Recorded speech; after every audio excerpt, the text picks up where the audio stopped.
ছিলেন একজন সামান্য মুদি দোকানদার, অথচ তিনি আজ ভারতীয় সিনেমার একজন উজ্জ্বল নক্ষত্র। নামকরা নায়ক যেমন, তেমনি নামকরা ভিলেনও বটে। আর এত তারকা খ্যাতি ও বিপুল অর্থ উপার্জন সত্ত্বেও তিনি চলাফেরা করেন সাধারণ মানুষের মতোই। কোনো অনুষ্ঠানে গেলেও সাধারণভাবে চপ্পল পরেই যান তিনি। বলছি বিজয় সেতুপতির কথা, যার জীবনের গল্পটা সিনেমার চেয়েও সিনেমেটিক। যে গল্পটি সাধারণ একটি ছেলের বিখ্যাত অভিনেতা বিজয় সেতুপতি হয়ে ওঠার, যে গল্পটা একজন জাত অভিনেতার। চলুন জেনে নেওয়া যাক বিজয় সেতুপতির সংগ্রাম ও সফলতার অনুপ্রেরণামূলক সেই গল্পটি। তার ব্যাপারে বলার জন্য একটু পেছনে ফেরা যাক। যখন সে ছাত্র, তখন হাত খরচের জন্য মুদি দোকানে থাকতেন তিনি। এছাড়া ফাস্টফুড শপের ক্যাশিয়ার, ফোন বুথ অপারেটর ইত্যাদি কাজের সাথে তিনি যুক্ত ছিলেন। ছোট ছোট কাজেই কেটেছে তার শৈশব কৈশোর। পরবর্তীতে বিবিএ শেষ করে একটি সিমেন্ট কোম্পানিতে যোগ দেন অ্যাকাউন্ট অ্যাসিস্ট্যান্ট হিসেবে।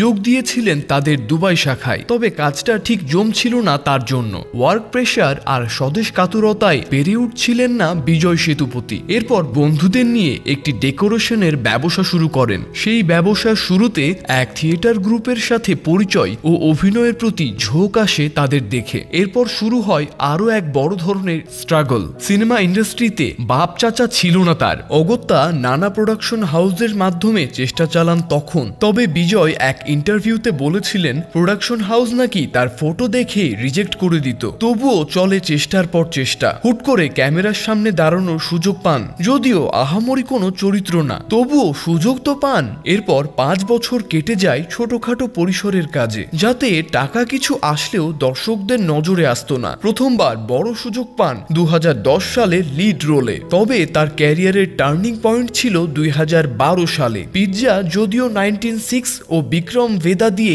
বেশ খ্যাতি আসে। সুপার ডিলাক্স দিয়ে জাতীয় পুরস্কার জেতেন। মাস্টার সিনেমায় ভিলেন হন তামিল সুপারস্টার থালাপাতি বিজয়ের বিরুদ্ধে, আর জওয়ানের ভিলেন হন বলিউড বাদশাহ শাহরুখ খানের বিরুদ্ধে। সবশেষ মেরি ক্রিসমাস সিনেমাতেও কাজ করে বাজিমাত। অথচ এত বড় তারকা হয়েও তিনি সাধারণভাবেই চলাফেরা করেন। বড় বড় অনুষ্ঠানেও চলে যান সাধারণ একটি চপ্পল পরে। বলতে গেলে অফ স্ক্রিন ও দারুণ এক ব্যক্তিত্বের নাম বিজয় সেতুপতি। একটু সাদামাটা, একটু হাম্বল। অতীতের সংগ্রামের ব্যাপারে সম্প্রতি এক সাক্ষাৎকারে বিজয় সেতুপতি বলেন, আমি অনেকবার বডি শেমিং এর শিকার হয়েছি, কিন্তু ভালো ব্যাপার হলো দেখতে আমি যেমনই হই না কেন, মানুষ আমাকে গ্রহণ করেছে। এখন আমি যেখানেই যাই সবাই স্বাগত জানাই। এটা আমার জন্য এক ধরনের আশীর্বাদ। এজন্য আমি দর্শকদের ধন্যবাদ দিতে চাই, কারণ তাদের জন্যই আমি যেমন খুশি সেভাবেই থাকি। আসলে তাকে গ্রহণ করেছে দর্শক, কারণ সেতুপতি যতবার ক্যামেরার সামনে দাঁড়িয়েছেন